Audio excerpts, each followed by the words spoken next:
Oi. Bom, estamos de volta para responder perguntas, porque foi tanta coisa que eu não consegui ler quase nada. Eu fiz o passo a passo, tá? Espero que tenha gravado. Socorro. Espero que tenha gravado. Eu fiz o passo a passo. Então, gente, se vocês quiserem me mandar perguntas para a doutora Eliane responder, aquelas que eu puder responder também. Deixa eu esperar vocês entrarem um pouquinho. Ah, olha, alguém já falou que gravou. Muito bom, obrigado. Upa! Muito bom, muito bom. Ótimo. Ah, que ótimo. E fica Deixa eu perguntar pro meu super assistente aqui. Fica gravado para sempre? Ó, que lindo, diz que fica gravado sempre. Que maravilha. Você é luz, né? Você que é, sua linda. Olha quanta gente maravilhosa aí. Olha lá, gravou. Eliana chegou. Muito bom. Bem. Ai, socorro, obrigado. Ah, tô gravada lá. Tá ótimo. Pronto. Ó, Pronto. eu já recebi aí o bafão que a live tá gravada. Ai, que bom, né? Que bom, que bom, Eu que fiquei bom, assim suando, falei, se eu apertar alguma coisa errada aqui, já era. que bom. Ai, eu vi que Ó, pessoal, a gente está de volta, eu vi que voltou bastante gente, talvez gente interessada em nos fazer perguntas. Então, pode mandar pergunta. Cadê? Olha, tem uma pergunta aqui, ó. Eu Hum. gostaria que vocês falassem outro dia sobre quem tem filhos com narcisista. Onde é difícil contato zero? Acho que é uma live inteira dessa, né, Luci? É uma live inteira, mas eu vou te dar uma dica.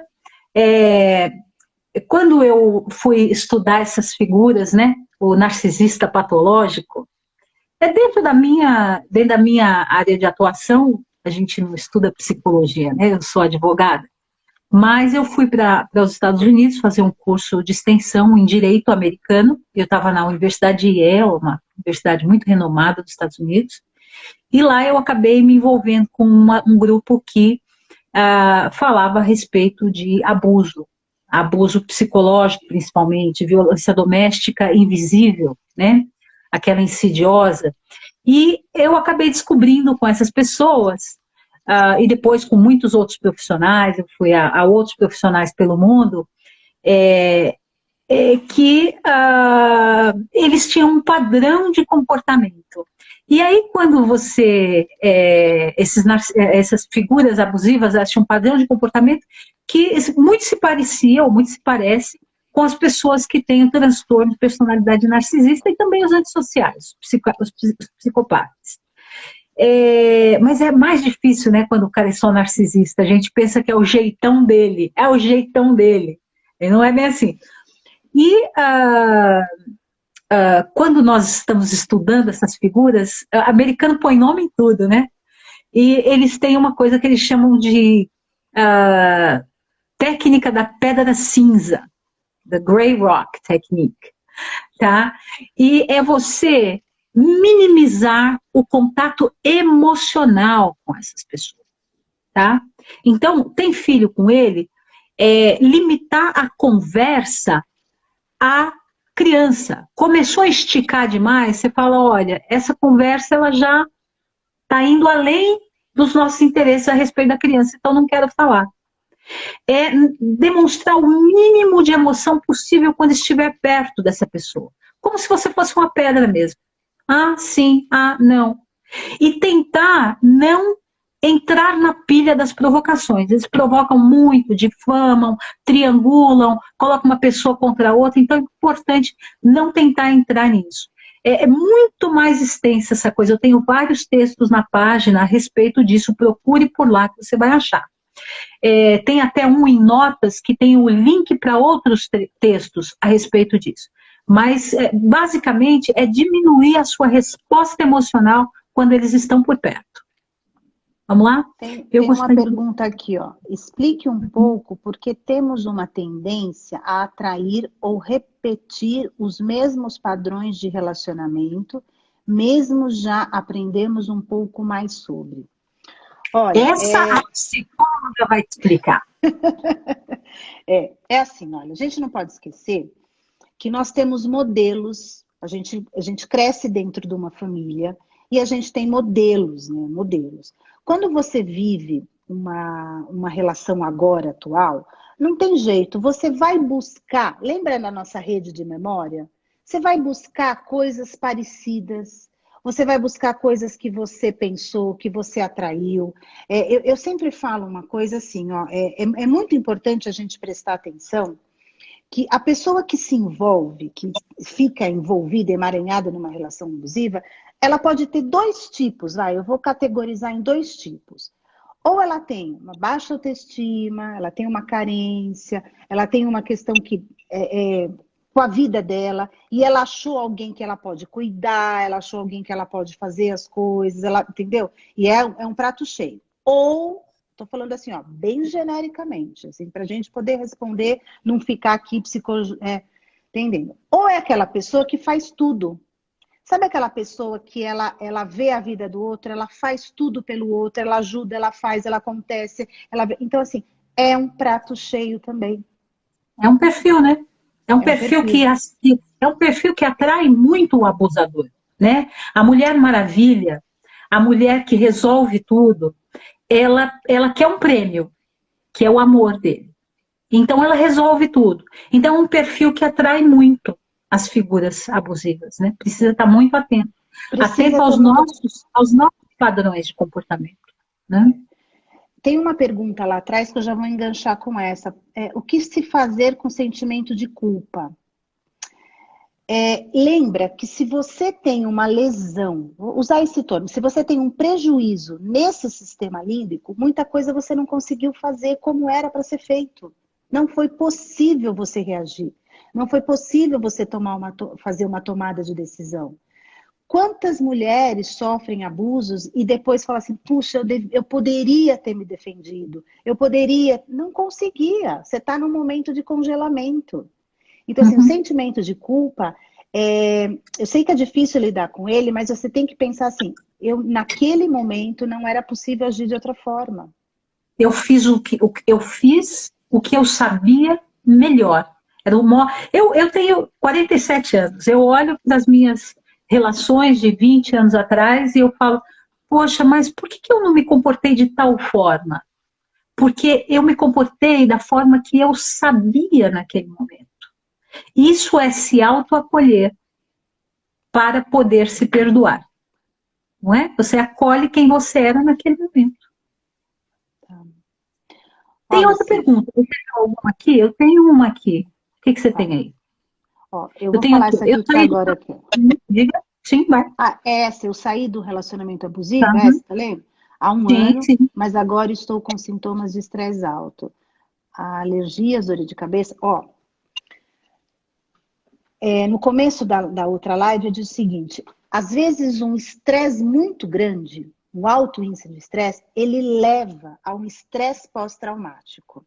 Às vezes o estresse pós-traumático, ele pode demorar 1 mês, 3 meses ou mais do que 6 meses. Ele pode. A instalação de um estresse pós-traumático são sintomas físicos e psíquicos, tá? Que fazem você liberar o cortisol, porque você está totalmente emaranhado com o cortisol e você não consegue. Então é comum sintomas de dor de cabeça, a própria fibromialgia, sintomas depressivos, ansiedade, pânico. Essa é a resposta imediata do estresse.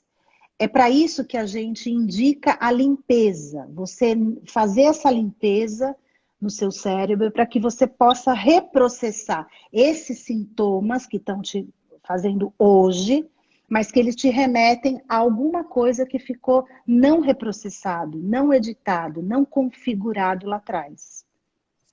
Olha que interessante, essa pergunta dela me faz lembrar o seguinte, nós já conversamos sobre isso, né? De quanto os terapeutas às vezes confundem a pessoa que está dentro de uma situação de abuso relacional com uma pessoa que está com transtorno de ansiedade generalizada.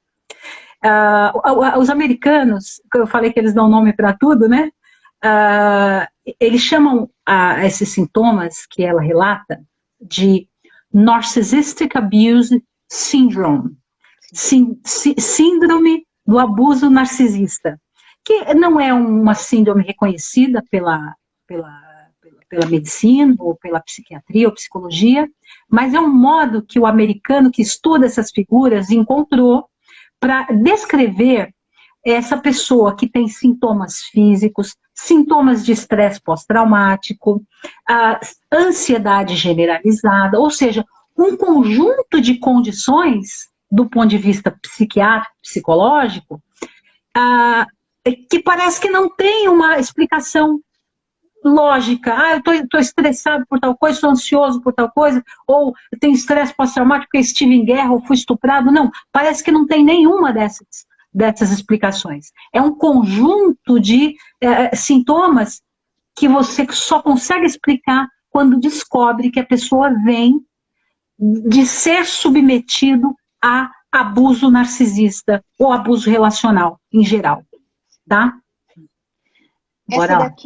Essa daqui assim, ó, por que o narcisista conseguem ser tão sedutores, são tão cativantes, parecem conseguir envolver muito mais? Eu posso dizer isso. Pode, responde. Eu posso dizer isso para você. Veja que os narcisistas, eles vivem um falso self. Eles não vivem o verdadeiro eu. O narcisista no verdadeiro eu é uma pessoa que se sente inadequada. Ele ele tem uma baixíssima autoestima. Ele não acha que o verdadeiro eu é aprazível. Então o narcisista, ele cria como se fosse um holograma dele mesmo. Ele cria um holograma daquilo que ele gostaria de ser. Então, ele espelha tudo aquilo que você gostaria que ele fosse. Quando você conversa com um narcisista pela primeira vez, ele tem aqueles olhinhos penetrantes que parece que ele está investigando você. Ele pergunta muito mais do que fala. E ele investiga e espelha. Você é uma mulher que já passou dos 35, gostaria de ter filhos, mas não tem? Você sonha em se casar e não se casou? Então ele vai dizer para você como ele gostaria de ter 6 filhos, como ele acha lindo um casamento em Cancún ao pôr do sol. Ele vai espelhar tudo o que você quer ouvir. É uma figura que se apodera da sua identidade, da sua subjetividade, dos seus sonhos, do seu modo de falar, das suas expressões, das suas ideias. Como ele não tem uma identidade própria, porque ele vive um falso self, ele se apodera do seu. Por isso eles são tão charmosos, por isso eles são tão encantadores, porque ele espelha aquilo que você quer. Essa é uma das explicações. Tem muito mais. O psicopata em si é charmoso de natureza. Sim. Tem mais. Isso explica também porque que muitas pessoas falam que se sente sem energia, você sente vazia, você sente exaurida, né? A pessoa fala assim, nossa, eu não tenho mais energia para nada. É um sequestrador da subjetividade. Sim, ele sequestra tudo. Você não é perto dele, você está sempre pisando em ovos porque você não quer desagradar, então você esquece quem você era antes. Você nem lembra. Você fica 6 meses num relacionamento com um narcisista, você não sabe quem você é mais. Então, ele acaba sendo charmoso porque ele espelha tudo que você gostaria. O que tem aqui? Eu me perdi nas mensagens. Outra coisa, porque o contato com o NP mexe com o emocional. Mesmo estando separada há anos, o assunto foi direto e não houve nenhum assunto a crescer. Mas parece que o NP sugou toda a energia da semana. Precisa entrar aí e abrir essas caixinhas, Márcia. Tem alguma coisa que você não trabalhou ainda. Tá certo, doutora? Sim, com certeza. Tá? Porque assim, se o teu presente está machucando, tem uma rede, nós temos uma rede de memória que está levando para algum lugar, precisa ver o que é. Às vezes é o trauma que conectou com outro trauma, que conectou com uma outra coisa, conectou com o teu passado, conectou com uma outra situação. A gente também é aquilo que a gente pensa. Presta muita atenção nisso. Eu falo, presta atenção com o que você pensa.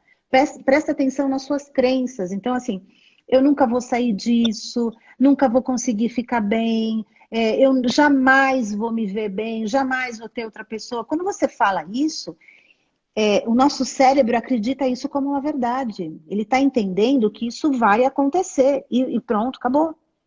Então é por isso que é importante abrir o arquivo, ir lá, procurar o que está acontecendo. Muita gente fala assim para mim, eu não vim antes porque eu achei de novo contar essa história, de novo mexer com isso, vai doer. E aí alguém que vai falar assim, não é isso.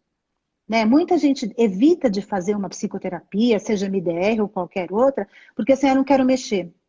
Lembra, o estresse pós-traumático já faz você ficar o tempo todo pensando naquilo. Com aquele pensamento obsessivo, claro. Entendeu? Todo mundo que passa por um relacionamento abusivo tem pensamento obsessivo. Pensa naquilo 24 horas por dia.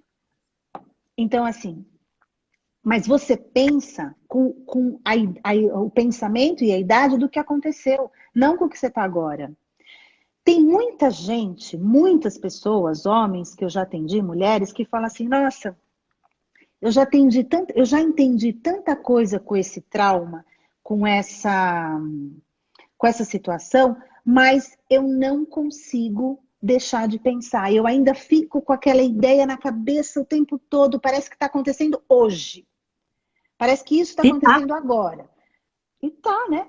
Já passou 20 anos, já passou 30 anos. E eu falo assim, então tá na hora da gente olhar para isso, ver por que está acontecendo, alguma coisa aí pegou, para a gente poder resolver. Não pode ficar. A gente merece ser feliz agora. Então, Márcia, se ele, depois de tempo, isso vai sempre depender de quanto tempo faz que vocês estão separados. Se é recente, é comum que ainda mexa muito com você.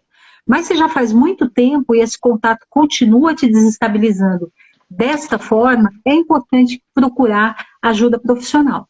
Porque senão você não vai se livrar disso, tá? Vamos lá. A Laine pergunta assim, a pessoa sabe que ela é narcisista? Ela realmente faz o que faz por mal? Ou simplesmente é por não saber o reflexo daquelas atitudes nas outras pessoas? Laine, se ela sabe que é narcisista, olha, se ela soubesse, ela não admitiria. Por quê? Porque para o narcisista, admitir um defeito nesse ser extraordinário e grandioso que ele criou e que ele acredita que é, seria uma dor muito grande. Então, ainda que ele suspeitasse, admitir isso é muito doloroso, tá? Então, por isso que ele nunca vai dizer, olha, eu me reconheço narcisista. E se disser, está querendo alguma coisa de você, tá? E se ele faz por mal, olha, como ele se sente muito diminuto, como ele se sente muito pequenininho, ele precisa de alguém que se sinta diminuído para que ele se sinta melhor. Então ele vai ter comportamentos que te machuquem, te diminuam, que te subjuguem, para que ele se sinta melhor. Então se ele faz por mal, ele entende que não. Ele entende que ele tem uma justificativa bastante idônea. Ele está se protegendo de ser machucado. Ele está se protegendo de se sentir mal pelo seu brilho. É muito comum o narcisista achar que todo mundo odeia ele, todos os teus amigos odeiam ele, porque os teus amigos gostam de você. Então, se gosta de você, automaticamente não gosta dele. É desse tanto que ele é ferido. Então ele toma determinadas atitudes e na cabeça dele, ele só está se defendendo. Essa sua pergunta dá um assunto muito rico. Eu já escrevi diversos textos tentando explicar isso. É um assunto muito interessante. Mas não é igual o psicopata que faz as coisas pelo prazer de fazer. Ele quer machucar. O narcisista acha que ele pode, porque é justificado. você machucou ele, então ele tem que fazer assim para se proteger, tá? É mais difícil ainda, né? Porque pelo menos o psicopata a gente sabe o que está fazendo. Esse é mais difícil ainda. Vamos lá. Ó, tem uma pergunta aqui que fala assim, ó, mas é incrível como há uma intuição logo de cara, um medo inexplicável que parece avisar, mas a gente não ouve. Eu falo isso, Real, Luci, presta real, atenção, porque quando a gente descobre, quando as pessoas descobrem, as real. pessoas falam assim, eu tinha uma ideia, a Uhum. intuição me falou, mas eu não acreditei. Então, assim, Todo se relato, 99% dos relatos que eu ouço, todo mundo me diz isso. isso No é começo eu tinha muito uma comum. intuição. É, só que a gente não ouve. A gente não ouve. Então, assim, a intuição acaba dizendo muito. Muitas pessoas falam, nossa, eu pensei isso, mas eu achei que era coisa da minha cabeça, eu achei que não era nada disso, eu não vi nada. É difícil. Mas quando você começa a perceber, é por isso que eu falo, a intuição ajuda, a informação ajuda a intuição a cair mais rápido. Sim, claro, porque você, pelo menos, para você intuir, você tem que ter tido algum contato com aquela realidade. Eu digo que com 40 anos eu já tinha viajado pelo mundo todo, era uma mulher bem sucedida profissionalmente, sabia muitas coisas, e eu nunca tinha ouvido falar em narcisismo patológico e abuso narcisista. Então, como é que você intui uma coisa que você nunca ouviu falar? Importante a gente você pode até intuir, mas você não sabe dizer o que é. Porque, o que está errado? Você sabe que tem uma coisa errada, mas você não consegue colocar o dedinho em cima e falar, é isso daqui, tá? É muito importante, então fica essa dica, para quando vocês entrarem em relacionamentos novos, se a presença daquela pessoa, o modo dele se colocar e se dirigir a você te causa um mal-estar, levanta essa bandeira vermelha e só abaixa ela quando você tiver certeza que foi um mal entendido. Deixa essa bandeira vermelha em pé, porque uma pessoa com quem você tem os primeiros contatos e te causa um constante mal-estar, tem alguma coisa que não é legal. E o contato com narcisistas vai te causar isso. Um mal-estar inexplicável. Tá bom? Bora lá? Achou mais alguma aí? Eu me Bom, perdi. É que vai descendo, vai subindo, vai descendo e a gente acaba não conseguindo. Deixa eu ver. De repente, é, alguém fez alguma pergunta que a gente não conseguiu responder? Reescreve para a gente, porque aí eu consigo ver. Porque agora já desceu. É tanta gente, Luci. Nossa, que coisa, é, hein? que coisa boa, né? Que coisa Que boa, coisa tanta gente boa. procurando, coisa boa, tanta gente procurando conhecimento, né? Sim. Estão Ela tão está iguais. perguntando se o narcisista nasce assim. Porque, ó, Então, tem um detalhe aí. Quando a gente estuda sobre os abusadores, não tem um perfil. Porque a gente tem a tendência de querer colocar todo mundo no mesmo saco, né? Então, exato. não é calma. Porque quando você começa a Gente estudar... abusiva pode ter pode ser por muitos motivos, né? Uhum, Pode continuar. entende? Não, então assim, precisa prestar atenção. Eles nascem assim. Se a gente está falando de um psicopata, é uma coisa. Que Possibilidade de ter nascido assim é enorme. é muito grande. Um psicopata, ele tudo bem, ele tem todo um histórico dele, ele não percebe. Agora, tem o narcisista, tem aquela pessoa que... Você quer responder essa, Luci? O quê? Essa eles nascem Ah, assim? então, de dentro da minha área de atuação e do que eu estudei a respeito dessas pessoas, não. Eles não nascem assim. Me parece que é algo que acontece lá na infância, quando eles ainda estão naquela fase de complexo de Édipo. Há alguma ferida, quase sempre provocada pela mãe do narcisista, que faz com que ele desenvolva esse comportamento.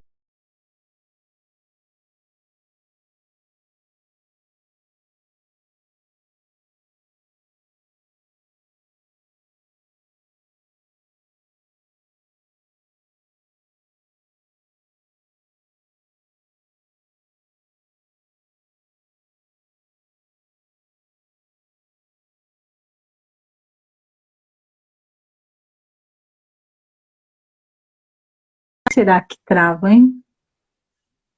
Sim. Ah, travou. Agora melhorou. Tá ouvindo de novo? Então, do pouco que eu entendo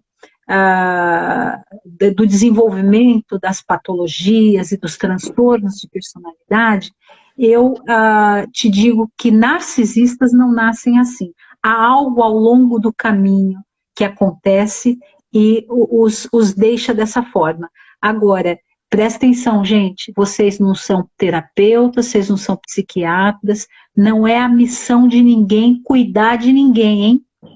Não é porque foi um trauma, ou foi a mãe que fez não sei o quê, ou isso não é problema de vocês, tá? Lucy, Porque isso é uma armadilha, tá? A gente querendo cuidar e resolver o problema do outro é uma armadilha, tá? olha, isso que você está falando é de extrema importância, porque o que eu observo, muitas pessoas vêm até o consultório para tentar entender esta pessoa, para tentar ajudar, para tentar diagnosticar. Armadilha.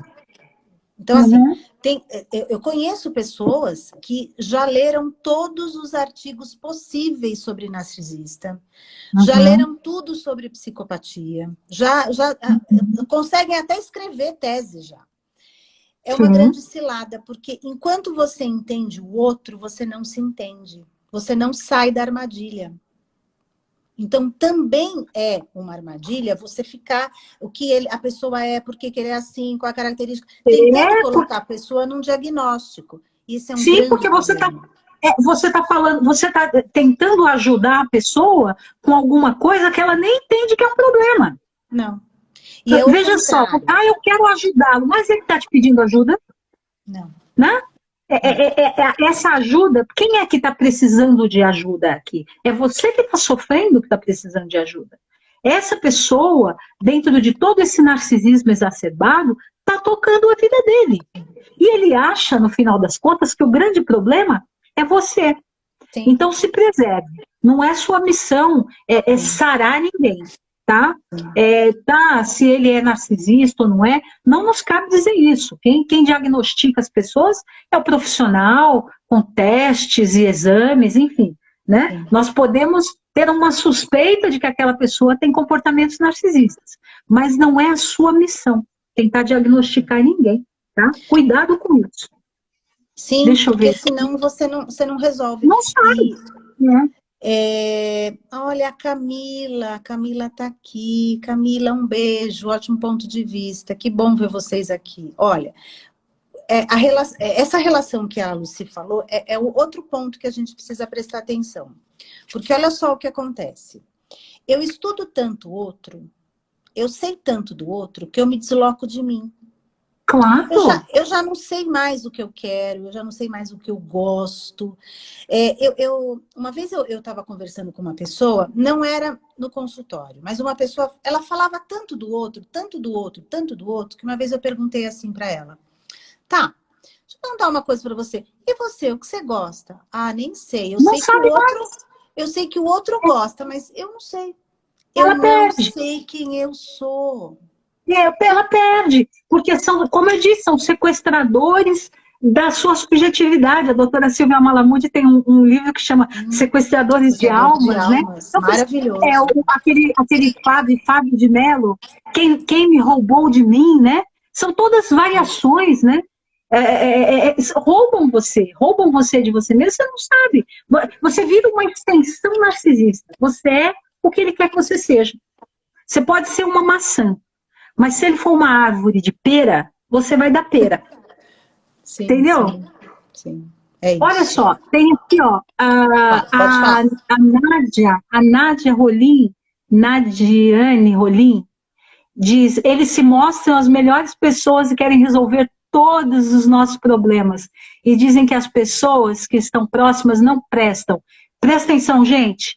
Tem uma razão pela qual eles fazem isso. E principalmente no início do relacionamento. Eles são muito presentes. Oi, princesa, oi, como você está, o que você está fazendo? Ele marca suas consultas, ele resolve realmente todos os seus problemas, é um puta cara incrível. E é por isso que você fica tão encantada. E isso faz parte da fase do relacionamento abusivo que eu chamo de idealização. Ele é um príncipe encantado. Por que ele é um príncipe encantado? O narcisista sabe que é difícil,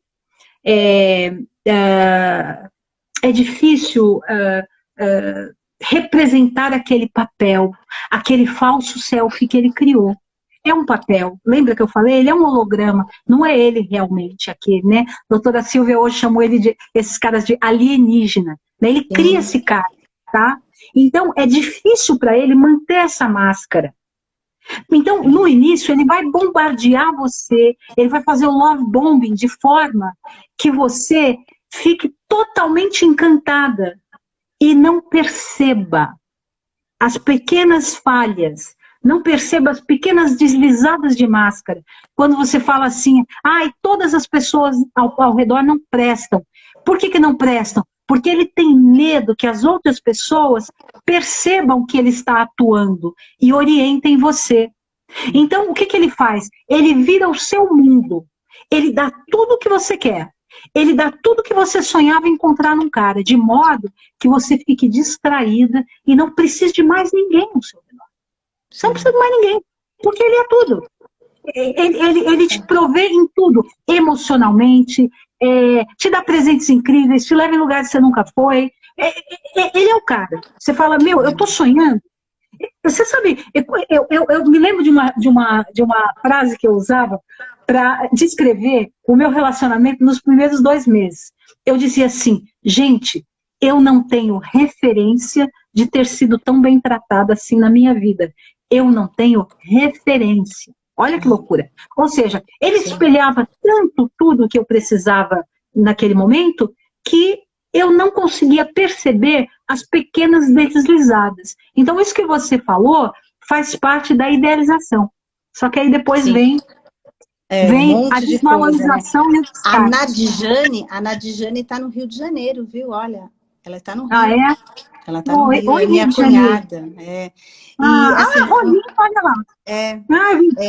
Uma coisa interessante, Lucy, hipnotizante. Hipnotiza.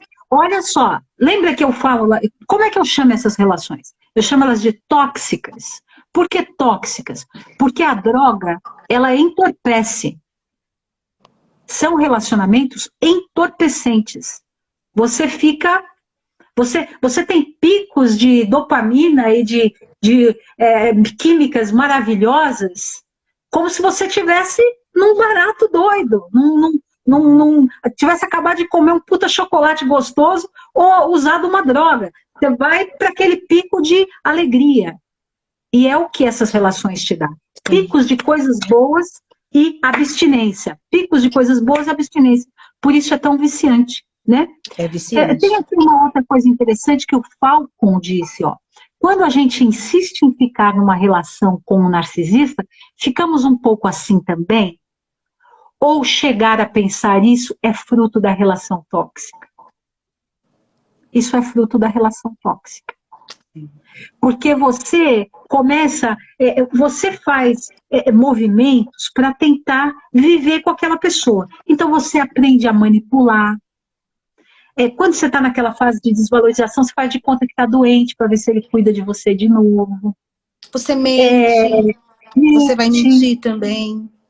Você cria situações para ver se você chama atenção. E aí, quando você para olhar aquilo e falar, por que eu estou fazendo todas essas coisas? Será que eu sou narcisista também? Tá? Isso é fruto de abuso. Você começa a se adequar tanto que você pensa, se eu me comportar parecido com ele, ele vai gostar de mim tudo de novo. Tá? Mas sabe por que eu sei que não é narcisismo em você? Porque senão você nem estaria aqui se perguntando, será que eu sou narcisista também? Isso é o grande diferencial. Quem pergunta, porque o narcisista não vai fazer essa pergunta, ele não vai ficar incomodado, ele não vai perceber, ele vai achar que aquilo é maravilhoso, que aquilo é isso aqui. O narcisista, ele gosta do ibope, né? Ele gosta de ser admirado, cortejado. Eu sinto das atenções, claro, claro. Inclusive, nos 9 critérios que a Associação de Psiquiatria Americana a sociedade, a associação, os 9 critérios que identificam o transtorno de personalidade narcisista, um deles é necessidade de admiração constante. Mas, tá? Luci, deixa eu te falar uma observação que também tem acontecido. Com essa história da pandemia, e que as pessoas estão em casa, essas pessoas com características de personalidade narcisista ou psicopatas estão dando um maior trabalho. O que está acontecendo? O que está acontecendo? Ah, sim, pode falar. O que você acha que está acontecendo? Não, o alvo é a doença, o isolamento, essas pessoas perderam os holofotes, né? Sim. Então assim, agora virou o caos. Como ele está ali dentro de casa, ele não consegue se alimentar de todas as outras coisas que ele adora. Status, o carrão dele não está servindo para nada. A única coisa que ele tem é aquela realidade de casa. E ele está ali em contato com aquele alvo da violência dele o tempo todo. O que narcisista adora? Culpabilizar. A culpa de tudo vira do parceiro. Então é óbvio que os casos de violência física vão aumentar. Porque ele está ali culpabilizando constantemente. A coitada da pessoa não tem aquela pausa, nem aquela pausa de quando a pessoa sai para trabalhar. Porque quando você está num relacionamento abusivo, aquele momento que você fica distante da pessoa por causa do trabalho, é uma pausa. E aquela pausa não existe, você está 24 horas com o abusador. Então é óbvio que os casos de violência vão aumentar. E eles vão achar a desculpa de que tá tudo ruim, tá com pouco dinheiro, e eu tô nervoso por causa da doença. Eles são ótimos em passar a responsabilidade. Narcisista não tem uma coisa que o americano chama de accountability, que é uma palavra que não tem em português igual, né? Você não consegue ser... você não consegue dar a contabilidade dos seus atos. Tá? Você não consegue se responsabilizar pelos seus atos. Narcisistas não se responsabilizam. É sempre tudo culpa dos outros.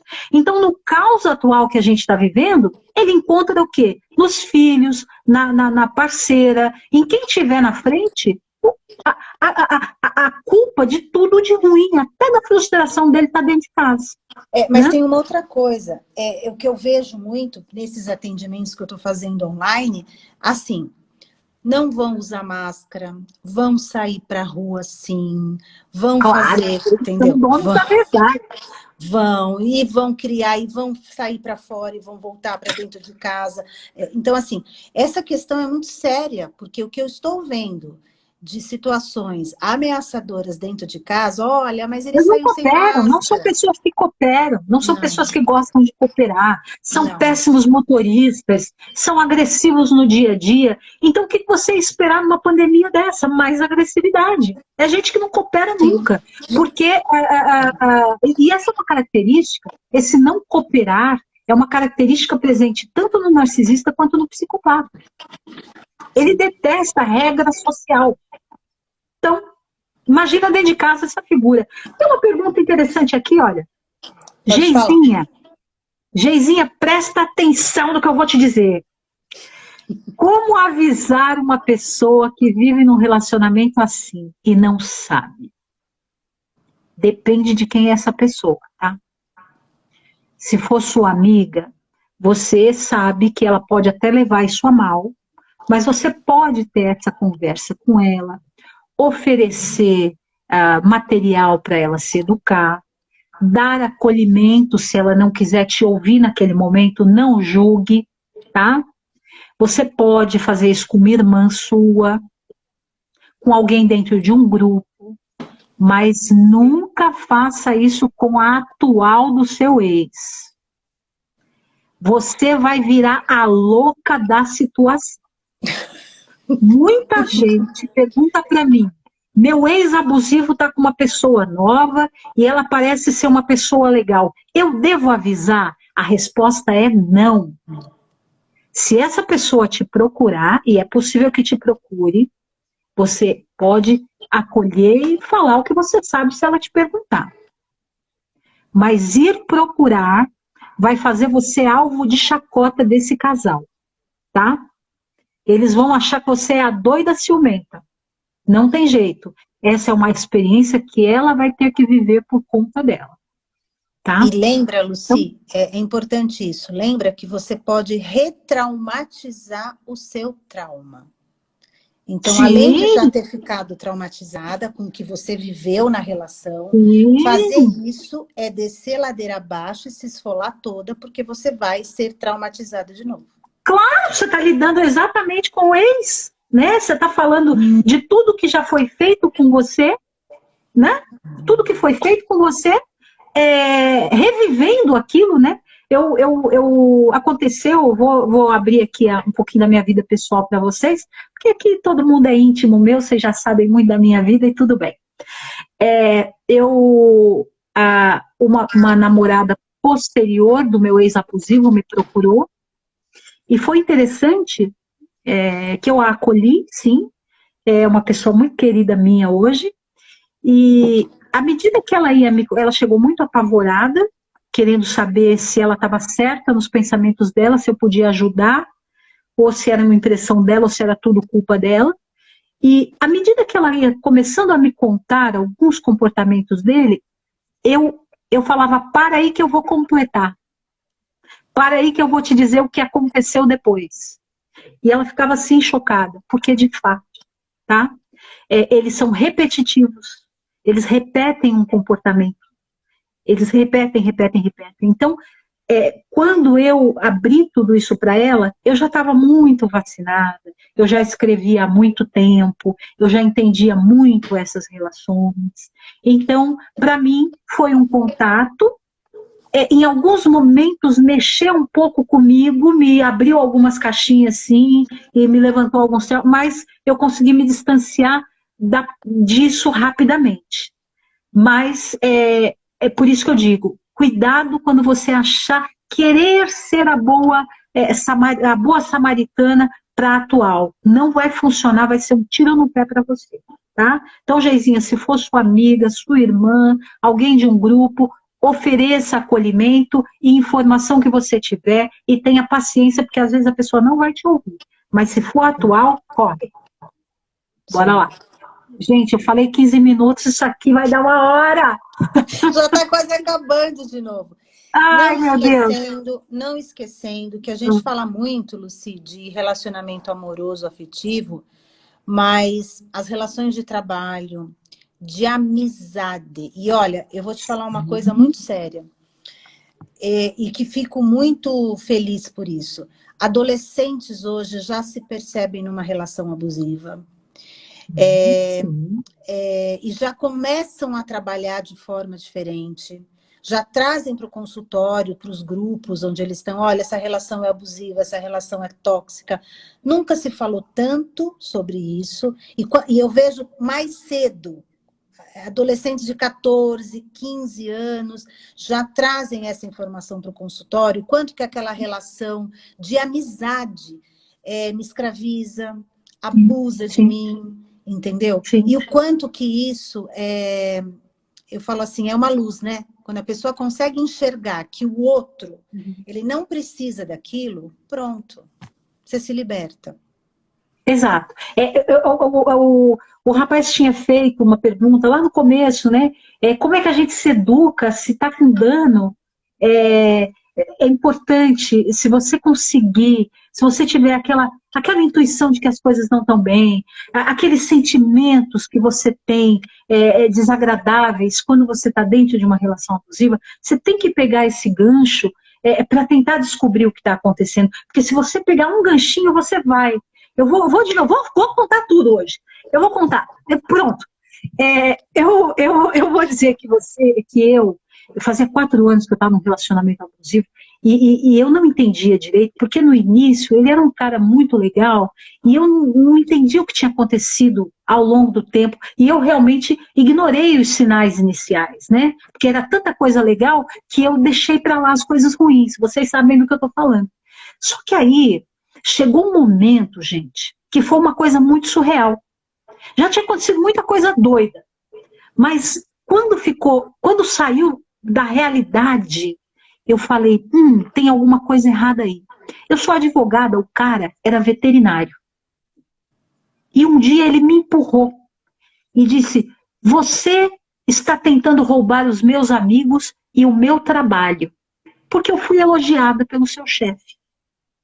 Quando ele disse, com aquele olhar de fúria, você está tentando roubar o meu trabalho, eu entendi que tinha alguma coisa muito errada ali.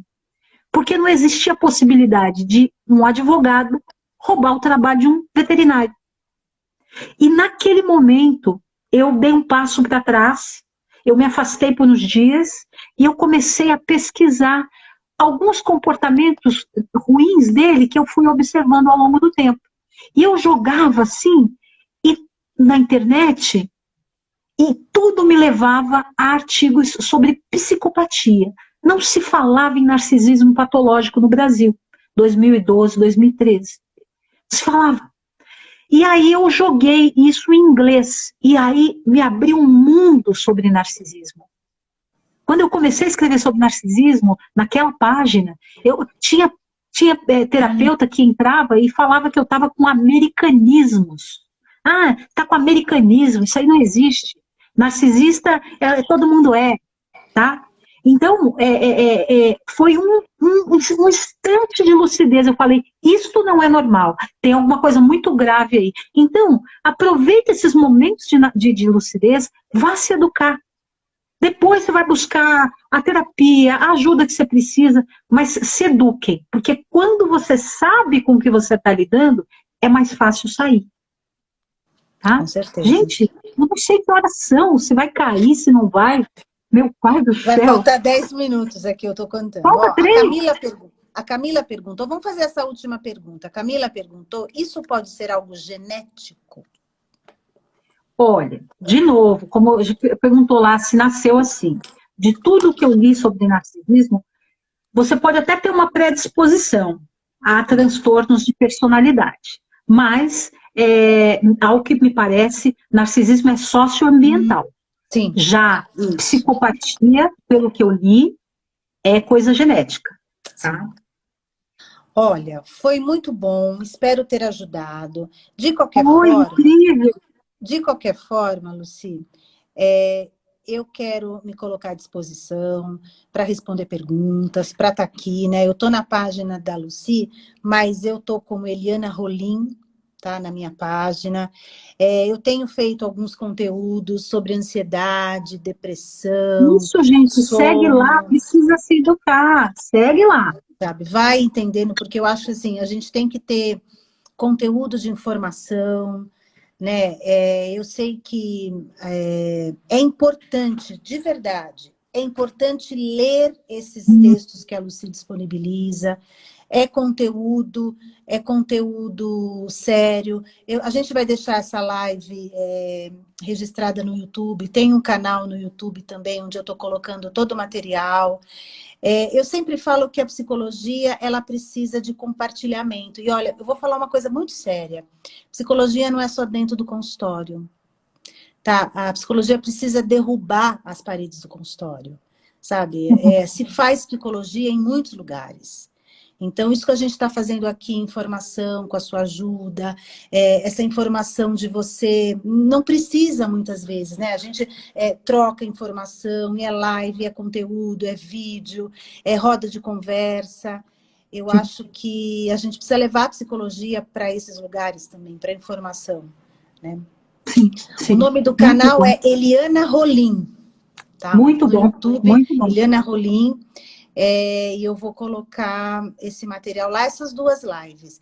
E vamos tentar, né, Lucy? Eu ainda vou insistir. Vamos ver se a gente marca uns outros bate-papos aí. Essa coisa de responder pergunta, eu acho que pode ser muito bacana. Né? Eu ainda vou insistir em a gente fazer um curso, Lucy, porque há um tempo atrás, menina. Eu fiz um curso com você, uma imersão, acho que 5 semanas. E um dia muito legal, né? Muito legal, maravilhoso. Passando essa pandemia, eu quero fazer outro. Olha, nós vamos precisar fazer, nem que a gente faça online, nem que a gente monta um... É que eu gosto de vocês tão quietinhos. Então tá bom. Olha, um abraço para vocês, tudo de bom. Se fortaleçam, estamos aqui. Gente, muito obrigada. Eu estava ausente, mas eu estou de volta. Olha eu aqui. Nós arrancamos a Lucy lá. Arranquei a Lucy de lá. Mas obrigado, Lucy. Foi um prazer estar com você. Obrigada, Viviana. Espero ter ajudado. Demais. Nossa, aprendi horrores. Adorei te ouvir, viu? Tá bom. Tá? Obrigado. Nós também te ouvimos. Beijo. Beijo para você, gente. Tchau. Tchau, tchau. Tchau, Camila, um beijo. Você também é demais. Tchau. Manda pergunta no inbox quem eu não respondi. Beijo. Parabéns. Tchau.